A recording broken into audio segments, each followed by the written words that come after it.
How you guys doing out there? My name is Kyle, and I'm finally going to be talking about the film Magnificent Seven, which is of course directed by Antoine Fuqua, and stars a plethora of actors including Denzel Washington, Chris Pratt, Haley Bennett, and Peter Sarsgaard. We have a villainous character whose name is Bartholomew Bogue, who is played by Peter Sarsgaard. He and his thugs decide to ravage through a town of people who don't fight, who are just simple farmers. They can't fight back.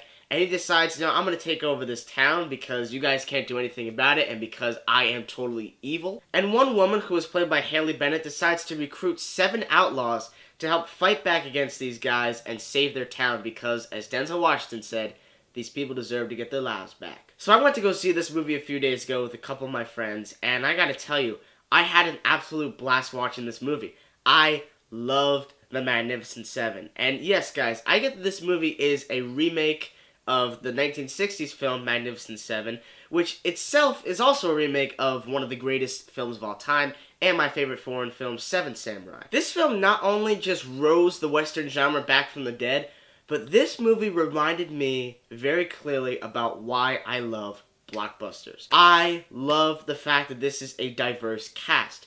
There's none of those people who are going to be saying, well, it's an all-white cast. That is obviously not true because Denzel Washington is our lead, and he is once again magnificent. Magnificent. No pun intended, but some people might think so. Anyways, Denzel, I think, is great. When has he not been great in a movie? But I must say, guys, an even bigger reason I wanted to see this movie is because it has Chris Pratt in it. I love Chris Pratt. I love the man. He is extremely handsome, just so good looking. He's the kind of person I want to be. Just good looking, tall, just strong. He can handle himself. The opening scene with him alone is one of the great reasons why he is great. He is funny. He can shoot him up. He can just do all of this great stuff. I also love the character Red Harvest, which is the Indian in this film. He was fantastic. I loved this character. He was very compelling. He had a reason to be there. But I will say the character I was most surprised with was Vincent D'Onofrio. In the scene he's introduced in, it was quite shocking. I'm not going to spoil exactly why unless you've seen the movie or you've seen the clip online. But I will say that his character is introduced in a very brutal, savage way. But the second he opens his mouth, it is hilarious. He talked in this very high-pitched voice in a good way and made me laugh every single time he spoke. I also really liked Haley Bennett's character. I think a lot of people kind of push her aside because they want to talk more about the guys, the 7. But I do think Haley Bennett is very compassionate, compelling, sympathetic, and is very beautiful. Like, very, very beautiful in this film. Now let's talk about our villain in this film, Bartholomew Bogue. He is an asshole. He is the kind of guy you just want to shoot in the face. Peter Sarsgaard just has a way of making you feel so angry towards this guy. Honestly, guys, I haven't felt this way about a villainous character in quite some time. He just had this evil, dark, sinister look whenever he walked through a door or whenever he was just standing still. Now, I gotta talk about the score. My goodness. The score for this movie was amazing. I've actually listened to the score quite a few times. It just has that awesome adventure sense to it. This score was written mostly by James Horner, rest in peace, because he was an incredible composer. All of the great landscape shots are just filled to the brim with his amazing music. Look, guys, I'm an action junkie. You know that. You know your boy Kyle loves action. The action sequences in this movie were phenomenal. They were shot so incredibly well.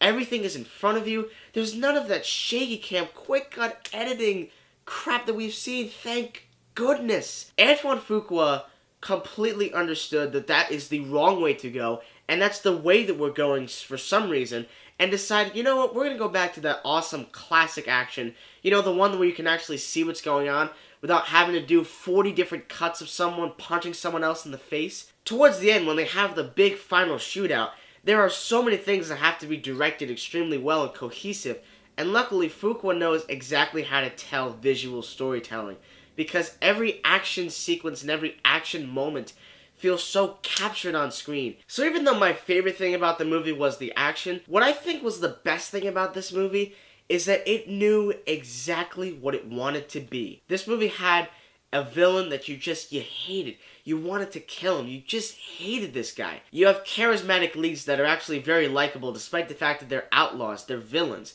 but they're very likable, and they come together for a good cause. It just feels absolutely timeless. You have phenomenal action sequences, then you can actually see what's in front of you. You have great dialogue, and it has a phenomenal blend of action and comedy. It wasn't trying to be funny when it originally was supposed to be serious.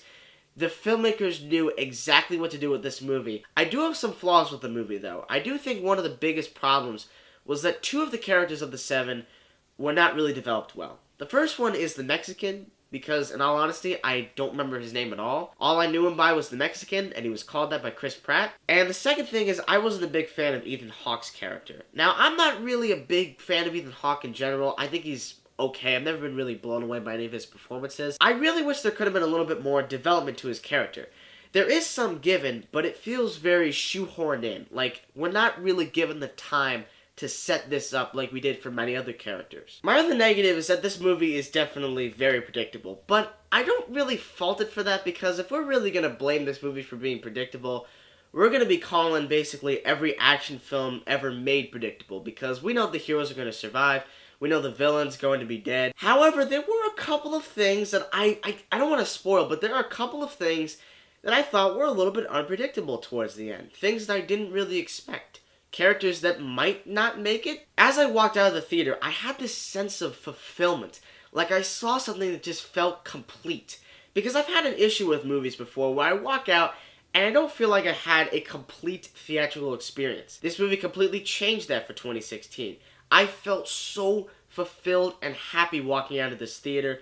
I love The Magnificent Seven, and this is a movie that I can see myself rewatching like 50, 60 times. I'm going to give The Magnificent Seven an A-. So what do you guys out there think about Magnificent Seven? Please leave me a comment down in the comment section below. I will be reviewing the film Deepwater Horizon, that's going to be coming up very soon, as well as some classic films for Halloween, because we all know this is the month of October. Guys, thank you so much for watching my reviews as always, and stay tuned.